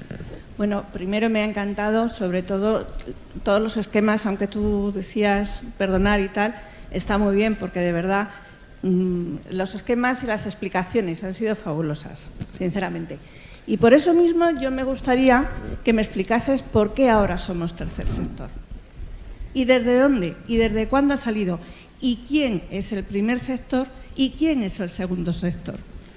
Porque no solamente yo me lo he planteado, el otro día me lo decía una mamá de nuestra asociación, dice, me suena tercer mundo, dice, como que me duelen más los huesos, ¿vale? Luego hay otra cosa, referente a las soluciones que tú dabas. Es verdad que el dinero es lo que manda todo, pero también es verdad que lo que funciona es hacer al de al lado, al de al lado y al de al lado, y es que las ondas vayan desde pequeñitas hasta grandes. Es lo más práctico, al menos en mi opinión. Sí que es verdad que esas ondas, cuando se tocan con los de otros que están funcionando muy parecido a ti, si se pudiesen unir un poco, al menos en barrios, en colectividades que están cercanas, pues sería perfecto. También es verdad que en el País Vasco tenéis un funcionamiento y una mentalidad que ya quisiera yo que funcionase así en el resto de España, con todos los errores que pueda haber, ¿vale? Pero sí que es verdad que esos errores en el resto del mundo, en España, en todo el resto de las comunidades, cojeamos más. Gracias. Lo de la relación entre tercer sector y tercer mundo está bien traída, porque efectivamente lo del tercer mundo empezó de una manera muy ingenua. Cuando se empezó a hablar de tercer mundo era sencillamente porque había un primer mundo, había un mundo que era el mundo del capitalismo, había un mundo que era el mundo del comunismo, y de pronto aparecieron una serie de países que no se identificaban ni con uno ni con otro, y les llamaban, bueno, pues son el tercer mundo, ¿no? Como el tercer espacio y tal. Fue una especie como de situación cartográfica, no iba más allá, ¿no? Y sin embargo, con el paso del tiempo, efectivamente, lo de tercer mundo se ha convertido prácticamente en un insulto, ¿no? Aunque hay mucha gente que desde los propios países del sur lo quieren reivindicar con orgullo, decir, sí, sí, somos el tercer mundo, ¿y qué? Pues es verdad que al principio surgió como una pura cartografía geopolítica, ¿no? Aquí está el primer mundo, aquí el segundo y aquí el tercero. Y con el tercer sector pasó algo parecido, ¿no? Había un sector muy claro en las sociedades capitalistas desarrolladas, complejas, que era el sector estatal, había un sector que era muy claro, que era el mercado, siempre hubo un espacio para la sociabilidad, para la acción por valores, para la solidaridad, para la ayuda, para la cooperación, que era, pues eso, muy de voluntariosidad, y cuando ese sector, o cuando ese espacio, perdón, empezó a organizarse, pues alguien dijo, oye, pues mira, hay un sector organizado en torno al Estado, hay un sector organizado en torno al mercado y hay un espacio organizado en torno a la ayuda, a la solidaridad, que le llamamos tercer sector. Pero efectivamente, otra vez, como con lo del tercer mundo, lo que surgió como una cartografía social, puramente descriptiva, pues en última instancia empieza a cargarse de valor. Y ciertamente, pues puede decir, o sea que hay el primero, el segundo y el tercero, que no es el tercero porque luego hay hasta 327, sino es el tercero porque es el último, ¿no? O sea, un poco el de la cola, ¿no? O sea, es verdad que eso que nace como una pura cartografía descriptiva ha empezado a cargarse de valor. Y sobre todo creo que ha tenido una consecuencia muy negativa, que es pensar que efectivamente la sociedad se puede parcelarizar, ¿no? Y que por tanto efectivamente hay como fronteras muy claras donde tú eres una persona que te mueves por los valores del tercer sector solo en el tercer sector. Porque claro, cuando pasas al mercado, evidentemente ahí funcionas con la lógica del mercado. Y cuando pasas al Estado, funcionas con la lógica de la política, ¿no? Y eso creo que es un error. Yo creo que el tercer sector no es un tercer sector más junto a los demás. No ya el tercero, tampoco, ni siquiera el primero, es el fundamento, es el envolvente de todos los demás. Es decir, o hacemos una política que incorpora los valores de la justicia, del reconocimiento, del respeto, de la acogida, de la cercanía, tal y cual, o la política va a ser una política siempre hecha más bien para unas que para otras. O hacemos una economía que se haga desde allí, o si no, va a ser una economía más bien para unos que para otros. Y por tanto creo que el principal reto, bueno, un reto que tiene el tercer sector es justamente este, reivindicarse no como una parte, como un cacho, como un trozo de la sociedad con toda la importancia que tenga, ni siquiera decir, vamos a ver si conseguimos coger más dimensión. No, no, no, tiene que ser un sector vírico, un sector que contamine y que cuando efectivamente vaya al espacio de la política diga, oye, no solamente tenéis que hacer cosas desde lo que es la política normal, sino tenéis que hacer cosas, además, tenéis que anormalizar un poco la política, tenéis que voluntarizar la política, tenéis que introducir este tipo de valores en la política, en la economía, etc. Entonces, yo creo que es importante. Y en cuanto a esas ondas que decías, de esos encuentros y tal y cual, yo creo que es muy importante. A ver, el tercer sector es una de las organizaciones que tiene más dimensión de escala. Lo de la escalabilidad es muy importante, porque a veces hay organizaciones, sobre todo las grandes instituciones políticas, sindicales, etcétera, en España cada vez más funcionan en escalas grandes, pero cuando bajamos a los territorios van perdiendo fuerza y presencia incluso. Pues pensemos lo que era en los primeros años de la transición a la democracia en España, por ejemplo, la cantidad de partidos que tenían sedes en los barrios, en los tales. Eso ha ido desapareciendo, y las que se mantienen a veces han perdido capacidad se han cerrado hacia sí mismas, ¿no? Entonces, las grandes instituciones sociopolíticas en España funcionan mejor en escalas muy grandes, pero van perdiendo en escalas más pequeñas. El tercer sector es un tercer sector curioso, ¿no? Porque seguramente funciona muy bien en las escalas muy pequeñas, de ahí pues sea una especie como de biodiversidad tremebunda, donde tienes hasta a veces competencias un poco extrañas, pero bueno, hay muchísimo tercer sector pequeño en lo micro, pero también ha ido siendo capaz de generar espacios de escala pues a nivel de una ciudad, a nivel de una comunidad autónoma, a nivel del Estado, incluso con las plataformas y tal, ¿no? Yo creo que deberíais aprovechar mucho esa capacidad de escalabilidad, saber cómo es posible que algunas cosas que se pueden hacer mejor en una escala se hagan ahí y no en otra, y que algunas cosas que se hacen mejor en una escala se hagan ahí y no en otra, ¿no? Entonces, bueno, funcionar ahí es importante. Y en cada escala nos encontraremos con compañeras y compañeros de viaje. Y habrá que aprender a viajar con ellas y con ellos, ¿no? Y yo creo que la escala más grande, la escala de las plataformas, la escala estatal, seguramente es una escala donde nos encontramos con grandes instituciones, pero la escala micro, la escala del barrio, de la ciudad, del pueblo, de la comarca, es una escala donde nos encontramos con toda esta diversidad, con toda esta pluralidad de formas de intervención nuevas que han surgido, ¿no? Bueno, recuperar la pluripertenencia. Algunas de las personas a las que entrevistábamos decían, hemos perdido la pluripertenencia, o estás en una cosa o estás en el tercer sector. Pues creo que también es importante, ¿no? Y seguramente, además, si ahora preguntáramos aquí, bueno, no vamos a preguntar, pero, oye, ¿cuántas de nosotras hemos estado, además de en nuestra organización del tercer sector, en otros sitios? Diríamos, pues yo, ¿no? O sea, que seguramente tenemos ya pluripertenencias. Bueno, pues manejemos bien esa doble ciudadanía. O sea, cuando estamos en nuestro espacio territorial, además de estar en la acción del tercer sector que nos corresponda, estemos atentas y atentos a otras cosas que hay, hagámonos presentes. Yo lo suelo decir mucho en Euskadi.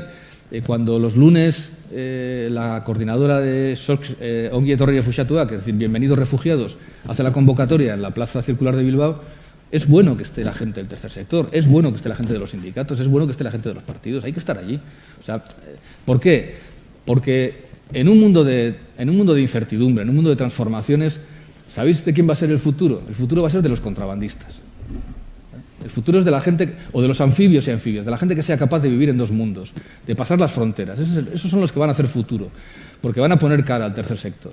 Y cuando alguien del movimiento antirracista diga, esta gente del tercer sector son casta, pero luego los lunes se encuentre con la gente del tercer sector haciendo eso, pues dirá, iba, pues son casta, como los chistes, ¿no? Todos los catalanes son unos agarrados, menos mi amigo Jordi, que te paga todo. Todos los vascos eran terroristas, menos Zubero, que no sé qué. Entonces, cuando ponemos cara, es cuando esos estereotipos se debilitan. Entonces, bueno, pluripertenencias y transgredir las fronteras, desbordar las fronteras creo que es fundamental. Por aquí había 2 o 3 pedidas.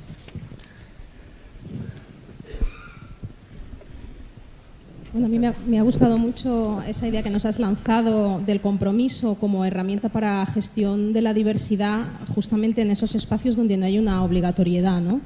Yo creo que es un problema que tenemos dentro del tercer sector, que de alguna manera nos apoyamos en esa diversidad y en esa independencia como justificación muchas veces para no comprometernos los unos con los otros, ¿no? Y va a ser difícil que comprometamos a otros de fuera si entre nosotros por dentro no hay primero un compromiso, ¿no? Me preguntaba qué está fallando en ese compromiso o cómo podemos reforzar ese compromiso. Y bueno, básicamente quería lanzar sobre todo una opinión que escuchándote hablar me rondaba por la cabeza.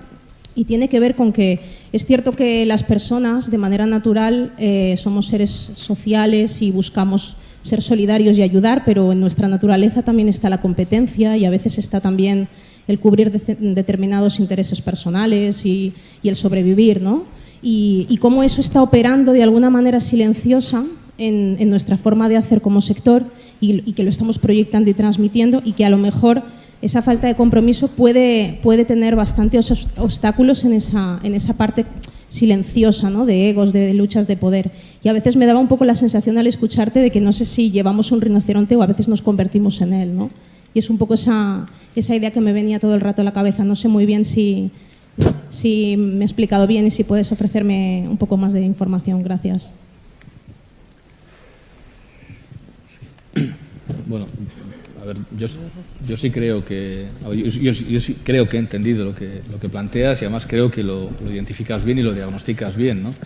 Y efectivamente, bueno, me quedo un poco con el reto, ¿no? Con el reto que identificabas. O sea, yo sí creo que el tercer sector tenemos que hacer compatible la diversidad, y además es bueno que sea diverso, o sea, es muy bueno, o sea, sería muy malo que el tercer sector sea un tercer sector tan absolutamente previsible, donde al final estemos la misma gente. El otro día leía, César Rendueles decía una cosa muy divertida. Él decía, el día que vi que toda la gente que estaban de candidatos y el día que vi que toda la gente que estaba en mi ayuntamiento después de las últimas elecciones municipales eran gente como yo, me llevé un susto. Dice, esto no funciona bien, porque yo soy como soy, tengo mis limitaciones y mis posibilidades. Entonces, es bueno que la diversidad esté, es bueno que el tercer sector encontremos tantísimas. Pasaba lo mismo en otros movimientos, ¿no? En el movimiento por la paz en Euskadi, cuando yo estaba, ahí había de todas las ideologías, de todas las identidades, pero claro, al final pues intentábamos decir, mira, aquí hay una especie de límites, ¿no?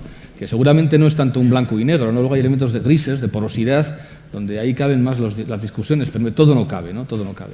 Entonces, bueno, gestionar eso es importante, y bueno, gestionarlo desde la propia práctica y la propia existencia y vivencia del tercer sector es fundamental. Claro, como tú decías, si el propio tercer sector, cuando está más institucionalizado, o la dimensión más institucional del tercer sector, a veces cuando tiene que gestionar su propia diferencia, su propia diversidad, lo hace pues básicamente con estrategias de competencia o de conflicto, pues claro, es complicado que luego vayamos a la gente y le digamos, no, mira, oye, tú esto es así y tal, ¿no? Entonces, bueno, pues eso sí creo que es fundamental. Hay otra vez, el tema de las escalas creo que es importante, ¿no? Yo creo que hay conflictos en algunas escalas que si conseguimos elevarlos, pues se resuelven, ¿no? Porque a lo mejor hay competencias a veces aparentemente por recursos escasos en un conflicto, en un espacio micro, pero que si consiguiéramos elevar la reflexión o elevar la propuesta o elevar la práctica a otro nivel, a lo mejor la competencia se reduce, ¿no? Pero bueno, otra vez, básicamente rescatar tu intervención y amplificarla, ¿no? Creo que es fundamental.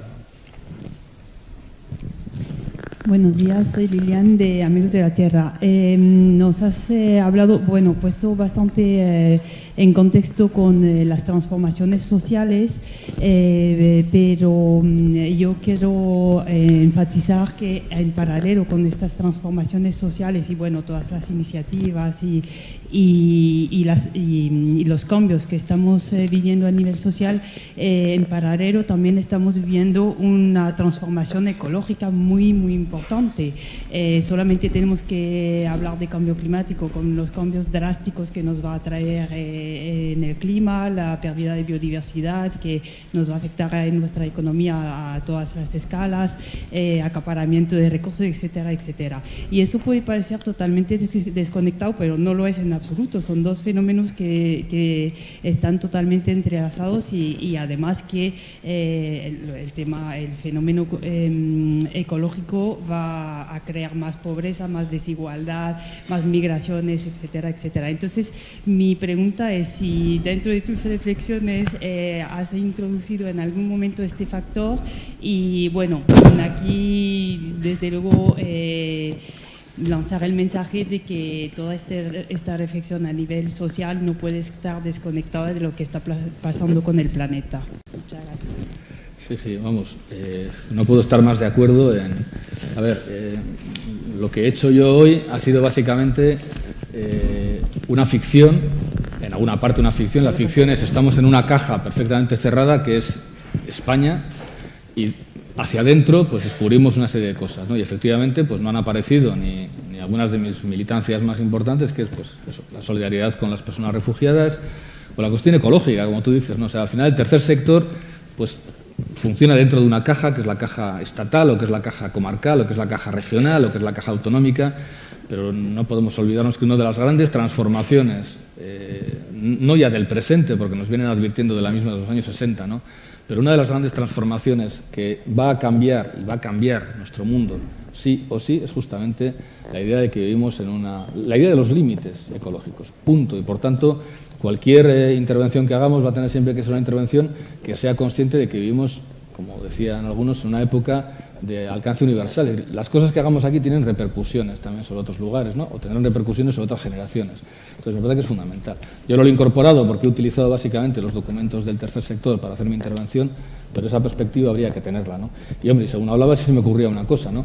Y lo siento mucho por los fabricantes de botellas de agua de plástico, ¿no?, pero para hacer una botella de plástico donde metemos 1 litro de agua hay que utilizar 4 litros de agua.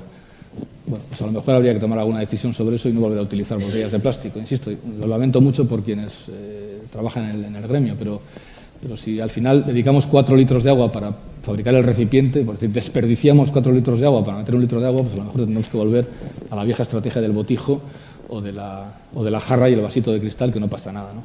Bueno, sí creo que es fundamental tener esa perspectiva. Como tantas, como la de género, como la de... En fin, es fundamental. Susana, ¿quieres? Ya estas dos últimas, que nos espera el café y ya me han dado un toque. Muy rápido. ¿Se oye? Quería felicitar a Imanol. Siempre es un placer escucharle. Me hace mucha gracia porque dice que dejemos de reflexionar y actuemos, pero es imposible no reflexionar, claro, con una conferencia como esta. Y quería felicitarle muy explícitamente porque ha señalado que la crisis no ha pasado. Porque esta mañana hemos escuchado que ya hemos salido de la crisis y eso, las personas que estamos trabajando con los sectores más vulnerables de la población sabemos que no es así. Y que esta precarización continuada en el tiempo les va a llevar todavía a mucho arrastre de sufrimiento. Y luego quería que intentase acotar un poco más, porque él ha definido como algo muy específico, que es la clave, ese compromiso voluntario que puede llegar a ser exigible, y eso es como si dijéramos la clave para enfrentarnos a todo esto. Eso quiere decir que las organizaciones que no trabajan con personas voluntarias no lo tienen tan fácil, no sé. No, a ver, yo creo que hay dos dimensiones en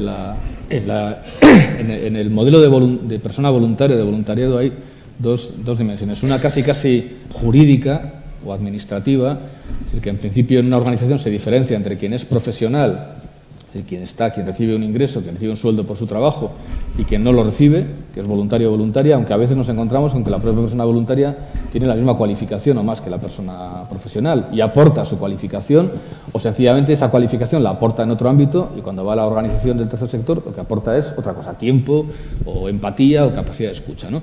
Pero hay una separación puramente jurídica que tiene que ver con el estatuto laboral de la persona, pero cuando hablamos de voluntariedad o de la voluntariosidad o de esa dimensión voluntaria hay una cuestión más de fondo, ¿no? Cuando yo entro a mi clase en la universidad a las 9 de la mañana, yo entro como un docente que es funcionario y por tanto voy a cumplir algo que está en mi contrato y por lo que me van a pagar, pero si solo entrara así, creo que sería un pésimo profesor. Sería un pésimo profesor. Es decir, si al final estoy pensando con lo que me pagan ya es suficiente, creo que sería un pésimo profesor. Entonces yo creo que la cultura de la voluntariedad, la cultura del voluntariado, otra vez contamina también a quienes trabajan en las organizaciones voluntarias. Yo el viernes me fui para Tarragona, que era el encuentro de Cáritas de Cataluña y tal, y luego estuve ahí. Y claro, me decía uno, ¿no? Pues, yo en principio a las 5 de la tarde, soy trabajador de Cáritas, ya tenía que haber cerrado, pero llevamos 9 meses que terminamos a las 10, a las 11 y tal y cual. Claro, aquí también hay sus contradicciones, ¿no? O sea, las propias organizaciones tienen que ser capaces, decía Estrella antes, aquí hay mucho trabajo y además en mejores condiciones, hombre, no precaricemos tampoco, ¿no? O sea, reconozcamos de alguna manera todo eso, ¿no? No todo se tiene que reconocer con dinero, ¿vale? Pero reconozcámoslo con tiempo, con capacidades de formación, con lo que sea. Lo que digo es que la cuestión no es si no eres voluntario puro, administrativamente hablando, no puedes tener cultura de la voluntariedad. No creo que es así, en absoluto. Y además me parece a mí que en vuestra propia experiencia se ve. O sea, en fin, pues no sé. Estamos todos los días haciendo mucho más que lo que nos competiría por nuestra propia relación estatutaria con la entidad a la que pertenecemos, ¿no? Y creo que justamente alimentar esa dimensión es donde está realmente la capacidad, el poder transformador, disruptivo del tercer sector. O sea, el tercer sector es un sector en el que la gente no trabaja por el incentivo estatutario estrictamente, o sea, está por otra cosa, o sea, está por otros objetivos. Y creo que es posible compaginarlos. Cerramos, sí. La última. Imanol, felicidades por la presentación.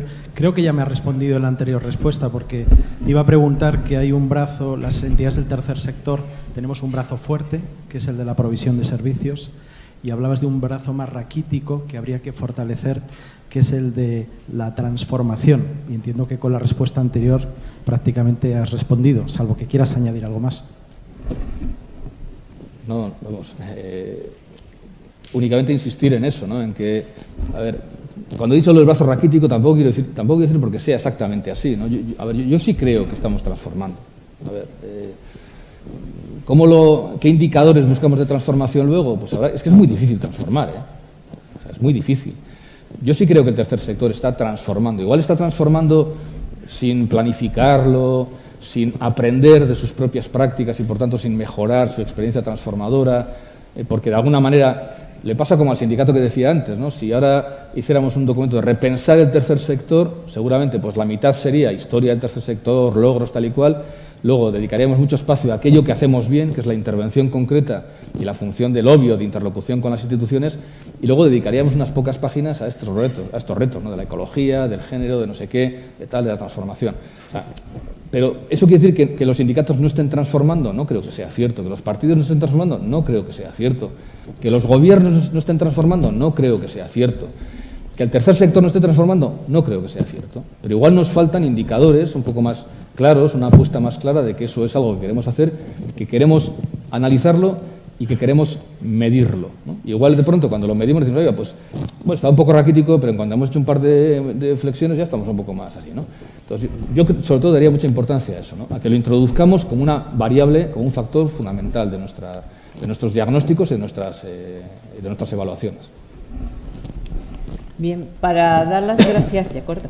Para dar las gracias a Imanol por esta magnífica conferencia y este debate, quiero cerrar con una frase que es suya, de uno de sus estudios, que es que hemos de redescubrirnos como una práctica social que sobre todo produce sociedad.